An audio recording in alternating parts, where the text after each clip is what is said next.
Going to sort of ad-lib up here and then answer questions. What really did you guys want me to talk about today? Just going through the downturn and what's coming up. So, who all in here is happy to see that 2011 is over? Yeah, exactly. That was probably one of the toughest years for us. We're seeing quite a bit of upturn recently with our leads. We're very fanatical about how we track our leads. We not only track the number of leads that we get, but we also track the dollar volume of those leads. So when a client comes in, a lot of contractors will just say, okay, I got a lead today, but we also assign a dollar value to that. So if it's a kitchen coming in, we might say, okay, that's probably going to be $60,000. Then we track that through. We actually do a 12-month trailing report, which takes out any seasonality. So if you looked at our chart for the number of leads coming in, starting in about, I guess, late 07 or early 08, it dropped a little bit. We dropped about 25% in leads. We said, okay, that's not too bad. But we looked at the dollar value of leads, all the big problems just dried up and went away. So how do you get through a downturn? Well, you get through a downturn by being, can everybody hear me okay? We're going to record you too. Oh, okay. All right. So how do you get through a downturn? Well, you're overly optimistic that it's only going to last a year or two. I know that as things were turning down, clients were still showing buying signs of wanting to move forward, so we thought we had a lot more work in the pipeline. And I think the last way to get through it is just have a big pile of cash that you can throw in the company for 3 or 4 years, hoping that you can outrun the cash reserve. I'm very active in a roundtable, a national roundtable, and I actually just came back from my roundtable meeting in Boulder, Colorado. And it's pretty interesting how varied the companies in that group are doing. So those of us in Florida and South Carolina and I think just outside Washington, D.C. area are doing okay, just kind of holding on. The guys in Baton Rouge, out in California, and up in the New England area are having a fairly good year. And then the guys in Boulder, and we had 2 guys in our group from Canada, they've got so much work going on right now that they are turning work away. I couldn't believe it. My one friend in Boulder said, yeah, Bob, about a year and a half ago, he was a $4 million company. He said, I was almost completely out of work. He says, I was down to about a week's worth of work. I had no idea where we were going. And he said, all of a sudden the phone started ringing. He went from a $4 million company to a $6 million company in a year. And they're actually turning work away right now. So I guess the message I'm bringing back from having participated in that is I think we're right around the corner. I think Charleston had such a run-up in the market on home values, and there were so many high-end homes that were sitting on the market for so long. I think it just took us a little longer to recover. And when I talk to the folks that are in the communities that are doing really well, they never really saw that big run-up that we saw in the 04, 05, 06. So I think that's where we're headed. So I think 2012 is going to be a good year. I think the other thing they wanted me to talk about was, just how we operate. Is that what you guys wanted? And how we deal with vendors. And I've got several vendors in here that I deal with and some vendors that I haven't met. When you're working for high-end clientele and you're trying to put the deal together, the sale is not about the number. Most times the sale is about when you get them excited. So what's really important for us is when we start going through the process of putting the numbers together, being able to get the numbers back from the vendors as quickly as we can with as much detail, so then we can sit down with those clients. And a lot of times we're asking for broken down prices so that we can see, how much is the tub, how much is the faucet, and that's not because we're trying to beat the vendor down. We're in meetings with a client and they're wanting to know, well, if I went with this tub, how much would it save on the job? So well, that's a $4,000 tub, this is an $1,800 tub, this is how it impacts the price.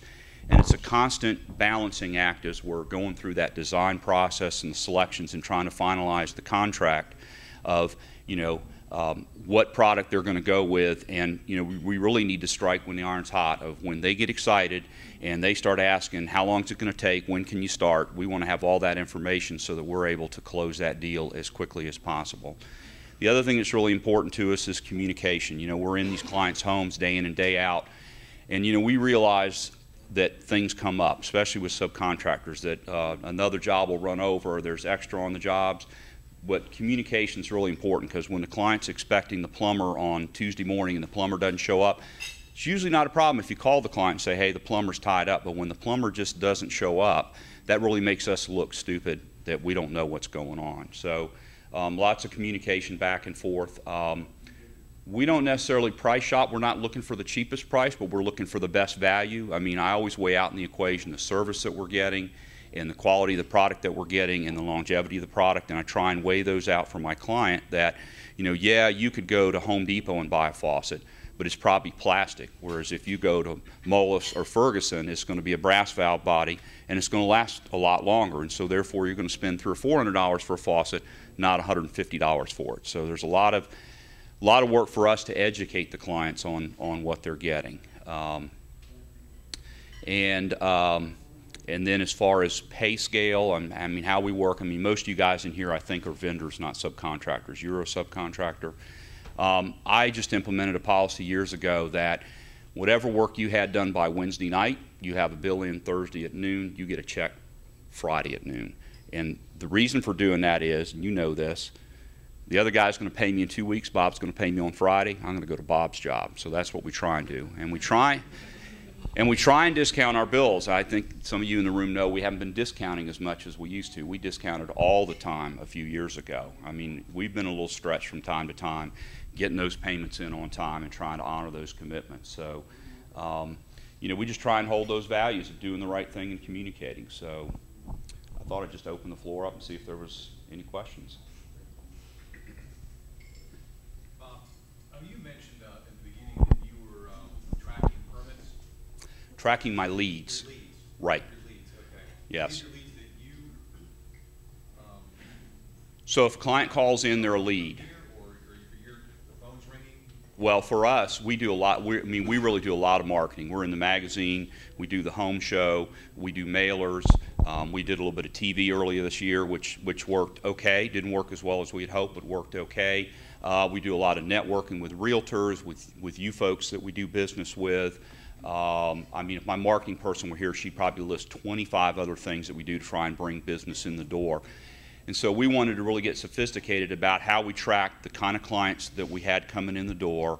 What kind of work were they looking for? What was the dollar value that we could assign to that lead, and then look back and see what's being the most effective for us. In other words, how much are we paying per each lead? And so the way that we track our leads, when you look at them, they're all over the board because it's very seasonal. I mean, like, it'll spike pretty high most likely next month, but then it'll start to drop off in the summer months. So what we do is we do a 12-month trailing report where we look at the last 12 months worth of leads coming in. The reason for that is that takes out the highs and lows of seasonality. And so if we'd have just been tracking just the quantity of leads, we'd have gone, what's going on here? I mean, we were a $7 million company, and we're now a $2.5 million company, so that's a pretty sizable decrease in work. But our number of leads didn't drop that much. But then when we started tracking the value of those leads, that's where we fell off the cliff. So instead of getting a call for a $300,000 or $400,000 renovation, we're now getting a call for a $25,000 bathroom. So we really had to revamp our company to work on a much smaller job size, and it's a much different sales cycle for a bathroom than it is for a whole house renovation. Usually a bathroom sale is going to take about a week and a half to 2 weeks, whereas a whole house renovation may take 3 or 4 months. And so we wanted to track back and see, how was the magazine ad doing for us? How was the home show? By the way, the home show was awesome. Okay, I'll give you guys kudos for that. Good quality of people through there. I think we had 31 leads. That's the most we've ever had in a home show. So congratulations. So does that answer your question? Okay. Yes. Do you have interior designer on staff, or do you sub it out, or do you try to make recommendations for them? It's a little of both. I have a couple designers through town that I like to work with, that they send me work and I send them work. I used to have a designer on staff when we were a lot larger. I don't have that now. My sales team is myself on the larger projects. I have a kitchen and bath guy now, so when we're doing just a kitchen or bath, we're doing all the selections for them. It's kind of tough to bring a designer in for just one room unless it's a really high-end kitchen, which we're not getting a whole lot of high-end. They seem to be, medium range. And then I have a small project guy that does the small projects. So when I'm on a bigger project, I actually want to work with an interior designer. I mean, that's very helpful to me. I'm pretty good at picking out, doing the space planning, but I really don't want to get into the colors and textures. So I'll take your card afterwards. You talked about educating your customer. The last couple of customers said, well, I was looking on the internet and I found this, X, Y, and Z door your company. How do you approach that with your customers as you're walking them through, saying, here's the value you're getting with our team versus what you're finding on the internet? Well, I mean, the perfect example I give is that if I buy from Moelis or Ferguson and you have a problem with the faucet, I don't have to go through this whole return process and all this hassle. I basically call up either Tony or I call Janet over at Ferguson. I say, I've got a faucet that's gone bad. Usually they just give me the box and say, just bring back what's left over and we'll worry about it later. So, I mean, I like that. We do a little bit of shopping online, mainly because lately in some products we've been kind of forced to, that it's a little harder to find locally. We have seen with a lot of the vendors and the manufacturers that it's a lot, you would think the lead times would drop now that it's not busy, but a lot of stuff's taking a lot more time to get because it isn't on the shelf. It isn't in stock. So does that answer your question? Okay. I mean, we spend a lot of time also trying to educate the client on what it ought to cost to do a project. They walk in, and I mean, the national average for a kitchen regionalized to Charleston pricing is $56,000. I can't tell you how many times we go in on that kitchen and they think it's going to be $25,000. That's because they go to Lowe's or Home Depot, okay? That's exactly what I was going at with the education, because so many times they come back and they say, oh, that's twice as much as we expected. So well, so first off, you got to prep them. So one of the things I do when I'm in with a client, and it might be a whole house renovation, and I know I don't even ask them for a budget because I'm afraid to hear what it is. So I tell them, your scope is probably out to your fingertip. Your budget's probably to your elbow. We're going to have to meet somewhere in the middle. You're going to have to reduce the scope a little bit, come up with a budget. You're going to have to find some happy medium there. We've seen a lot of low bidding going on too. We've lost a lot of jobs, and we've called some of those clients back after the fact and found out that we lost a job 2.5 years ago. We were at $500,000. The other guy said he could do it for $300,000. We were going to be in and out in 6 months with great customer service. When it was all over with, it took 2 years with the other guy, and it was $500,000. She said, you were exactly right on the number, but we didn't want to believe you up front. So, I mean, we try and spend time with the clients to explain to them why they ought to spend what they ought to spend. A kitchen's a great example, okay? You go into Lowe's and Home Depot, and they think a kitchen is cabinets, countertops, and appliances. That doesn't include and sink, because they sell sink, but they're not thinking about the demo, the floor coverings, the painting, the drywall, the electrical work, the plumbing work. So when you fold their list out from Home Depot, it's 3 items. When you fold our list out, it's all the way down to the floor. And so it's just, you have to sit down with the client and say, look, if you go with Home Depot and they're at $30,000, who's going to do all these other services for you and make sure it fits? And oh, by the way, when you buy cabinets from Home Depot and Lowe's, you aren't buying a kitchen, you're buying a list of parts. And if those cabinets come and they don't fit and you've signed off, they don't care. That's your problem. So, I mean, that's how we try and sell against the big boxes. Another publication that we use is Remodeling Magazine has a cost versus value report that you can go online and look at. And they have like 30 or 35 typical projects in there: a bathroom remodel, a kitchen remodel, a sunroom addition, a master bedroom addition. And that tells the client what the price ought to be. And so you show that to the client, and it says a kitchen remodel ought to be $56,000. They're still wondering why it isn't $25,000. And again, you got to go through that whole process with them. Other questions? Is there still that mentality with homeowners then that because of the recession, they're going to be able to get this project practically for free? We're seeing less of that. We saw a lot of that last year, that they just think it's rock bottom and they can beat you down, and then once they beat you down, they're going to get a lot of extra freebies. I mean, I've seen that mentality with some clients. I was at a meeting here last month with Cran, and a lot of the architects in the room stood up and said, I've got clients from hell right now that I would have never taken under normal circumstances that are just gobbling my time up. So I'm seeing with the clients we're talking with now a swing back toward, a normal buying pattern of, we know we have to pay for what we're getting. So, I mean, I think things are getting better. I will tell you, from a value standpoint, though, we looked at a lot of ways that we could value our jobs price-wise. One of the things that I shared the other day was that, we used to give an allowance for a kitchen sink, faucet, and disposal of $2,500. And the client would say, that's not enough. I'm going to spend $3,000 or $3,500, okay? Now you give them an allowance of $1,100 for sink, faucet, and disposal, and we've picked those faucets for them. They're perfectly fine with it. So there was this mentality that you just had to have the most expensive, outrageous stuff that you could possibly get, and now it's more, cost effective is what they're looking for. You guys see it? I'm sure all you vendors are seeing that in here, right?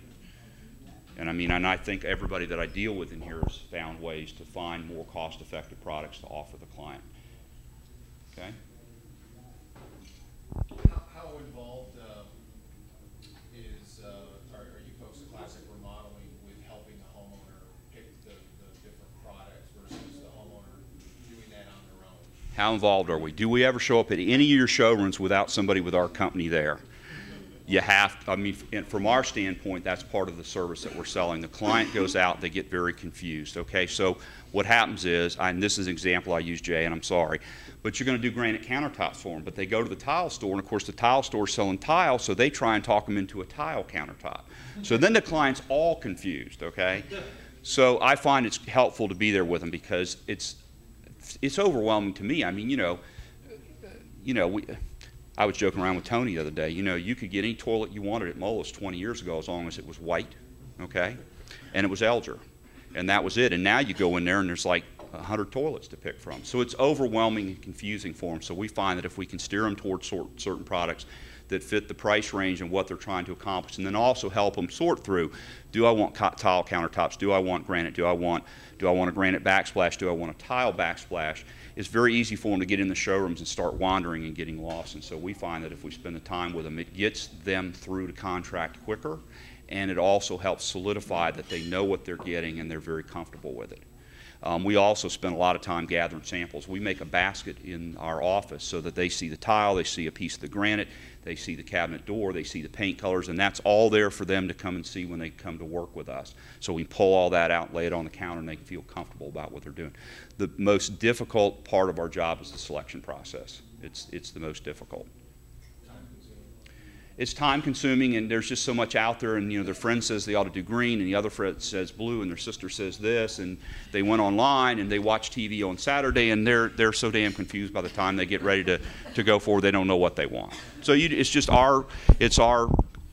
what we have to do is kind of see what kind of person they are, see what they like, and kind of guide them through the process, so that they're getting to where they want to be. Another example I like to use, we landed a pretty sizable remodeling whole house renovation about 3.5 years ago. And when I first met the client, I was working on the house next door. They were in a very traditional Charleston house. They had very traditional furniture. They both grew up in Charleston. They were, very traditional Charlestonians. And the addition they had that the architect had designed for them on the back, she wanted a place for the kids for her to be able to watch the grandkids. So the grandmother got the grandkids from 3 in the afternoon until 5. So she wanted like a media room for them, somewhere for them to do their homework. The architect's solution was to push it 40 feet out in the backyard with a long hallway, and it was this very ultra-contemporary, single slope, exposed steel, dark colors. This was a house with white trim. I sat down with the client, and he said, well, so what do you think? And so I went through the plans, and I said, well, honestly, I think you're looking at about $1.2 million. He goes, yeah. Yep, that's about what the other contractors bid. I said, you mind me making a comment? I really don't think it's about the money. Not that price isn't important. I said, I really think that this is so out of your comfort zone and so out of character for who you are that I just don't think this fits you. So we went away and came back with a solution, and it was a little less than $1.2 million. It was about $1 million. We signed a contract right there on the spot. And their question was, well, so how is it you came to a solution that we're happy with so quickly? I said, well, first off, we just listened to what you want, and secondly, we kind of looked at how you live and who you are. And so that's a lot of what we're doing through the process is finding out what that, how that client lives. Do they want a contemporary? Do they want a traditional? I'm sure that's a lot of what you do too, is just trying to figure out who they are. So, we spend a lot of time doing that. You have a lot of your vendors that you're doing business with here today, but there's some that would like to break into your network. What's the best way to do that? Well, so persistence. I am loyal to the people that I deal with. I think the folks in here know that I try and keep my business there. We used to deal with another granite company who I think is out of business now, and we dealt with them for a long time, and I was loyal to them. And I had the granite company I'm using now kept calling on me, at home builder meetings and meetings like this. And I said, listen, I'm happy with them right now. Just keep calling on me every 6 months. And This other company that we were doing granite with, they started not delivering on time. They started falling down. It was obvious we couldn't get them back to where they needed to be, so I moved my business over there. I try and stay loyal, but to get in, the best thing to do is to get with my project manager, Kava, or to get with my office manager, Kim, Kim does some of our purchasing. And, you know, we want to spread the business around as much as we can, but I also try and be loyal to people who are taking care of me. Service and value and relationships are very important to us. If the homeowner has, you know, they're out there as the project's going on, visiting showrooms and so forth, and maybe they see one of the companies in Charleston Home and Design magazine, and do you ever sample someone other than what's in your network? I do. When the homeowner says, oh, I've already talked to this company? Some of the best subs I've gotten have come from homeowners who said, when I remodeled last, I used this guy for plumbing, or I used this electrician. And my explanation to them is, I have no relationship there, so I don't know how they perform. We'll try them. If it works out and it becomes a good sub for us, that's great. If it doesn't work out, then you and I got to work through it together. So yeah, we do try other vendors. There's not a whole lot of work spread around right now, though. Hopefully as we get later in the year, there will be. Okay. Did your business pick up at all, like when you know, people realized they couldn't sell their houses, they were going to be in their houses for a while, so they decided to remodel? I know the remodeling business in general seemed to rise. I think it stayed about the same remodeling-wise, but what happened was we had 4 times as many people in the business. The framer is now the remodeling contractor. The trim guy is now the remodeling contractor. The superintendent who's out of work is now the remodeling contractor. The year we did $7 million, I'd say almost $1.5 million of my work came from builder referrals who said, you know, we don't want to do this $100,000 addition, call Bob. Well, no, so now those builder friends of mine, they're doing the $100,000 addition. So I think that's part of why we took a hit. I think as you see the new construction business pick back up, those guys will go back into it, because very few of the home builders like what we do. I mean, we're into people's homes every day, you know, dealing with the dogs, the kids, you know, they're mad at their wife that day, you name it, we're dealing with it. So, and it takes a hold of it. I mean, we manage totally differently than a home builder does. We have a carpenter on site there from the day we start the job till the day we finish it, and their job is not only to produce the job, but to take the temperature of the client to make sure that if something's starting to go wrong, we fix it before they go way off the deep end. You've got that word and construction in your name, classic remodeling and construction. Do you do new construction? I've done 5 homes in 20 years. I'd prefer not to. I just as soon send the new construction stuff to the new construction guys and keep the remodeling for us. The end construction in there for us was really the commercial side. If I do work for an attorney at his house and then he wants to do something at his office, that's what the end construction was for, really not for new homes. Why don't you like new construction? Hey, new home builders don't do very well at remodeling. We don't do very well at new construction. It's just a totally different setup, because they're subcontracting everything and they have one project manager that's managing it. They're running lean and mean. We're very labor intensive. We have all our own people on staff, and you know, our guys are good, but they're a little bit slower, and when you put them on a large project, we're not as effective as a home builder, and we know that.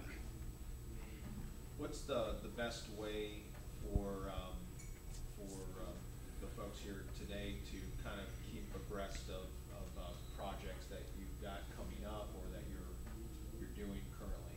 Just to touch base with us from time to time. I mean, usually by the time we've gone to permit, we're already committed. We've already done the selections, we've already done the buyout, we've already done the walkthrough with the subs, so it's really better to get in earlier than that. Remember, our projects are much smaller now, and they're on a quick timeline.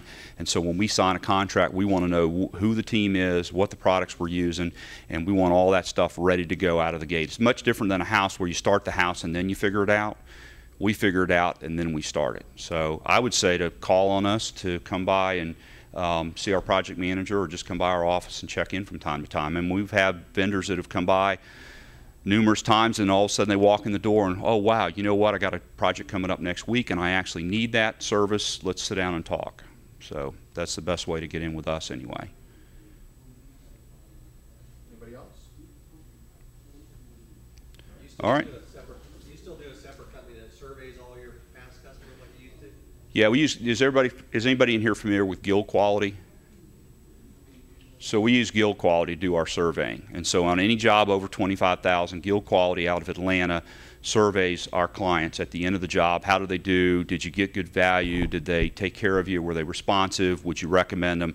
And then when we're doing larger projects, we're actually surveying them after the design process and then just about pre-drywall and then at the very end. And that's a great tool for us because we thought we were really doing great. And when we first surveyed 7 years ago, our satisfaction rating was 93%.